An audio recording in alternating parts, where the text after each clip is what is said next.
জলবায়ু পরিবর্তনের কারণে একের পর এক প্রাকৃতিক দুর্যোগে পড়ছে পুরো বিশ্বের মানুষ। কখনো তীব্র গরম, দাবদাহ, ঝড় কিংবা প্রবল বৃষ্টির কারণে সৃষ্ট বন্যা ও ভূমিধসে বিপাকে পড়ছে সবাই। চলতি মাসের শুরুতেই জাপানে তীব্র গরম রেকর্ড করা হয়, আর তার রেশ কাটতে না কাটতেই এবার দেশটির পূর্বাঞ্চলে প্রবল বৃষ্টিপাতে হতাহতের খবর পাওয়া গেছে। চিবা শহরে রেকর্ড পরিমাণ বৃষ্টিপাতের কারণে সৃষ্ট ভূমিধস ও বিদ্যুৎ বিভ্রাটের পর 1 লাখেরও বেশি পরিবারকে নিরাপদ স্থানে সরে যাওয়ার আহ্বান জানিয়েছে কর্তৃপক্ষ।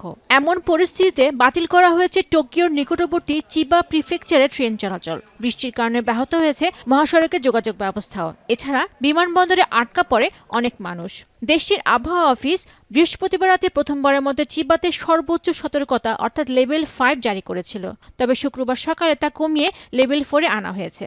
জানা গেছে, গেল 24 ঘন্টায় জাপানের চিবা শহরে 367 মিলিমিটার বৃষ্টিপাত হয়েছে। এটি পুরো আগস্ট মাসের গড় বৃষ্টিপাতের 3 গুণের বেশি।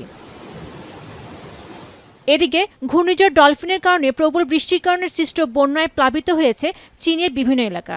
স্থবির হয়ে পড়েছে এসব এলাকার মানুষের জীবনযাপন। এদিকে বন্যায় আটকে পড়াদের নিরাপদে সরিয়ে নিতে কাজ করে যাচ্ছে উদ্ধারকারীদের দল। বিশ্বের দ্বিতীয় বৃহত্তম অর্থনীতি দেশটি প্রতি বছরই এই বৈরী আবহাওয়ার বিরুদ্ধে লড়াই করে যাচ্ছে।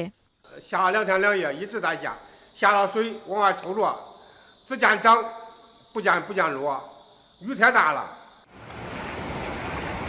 এরই মধ্যে যুক্তরাষ্ট্রের ইন্ডিয়ানার পূর্বাঞ্চলে ভয়াবহ ঝড়ের কারণে ক্যামব্রিজ সিটিতে ব্যাপক বন্যার খবর পাওয়া গেছে।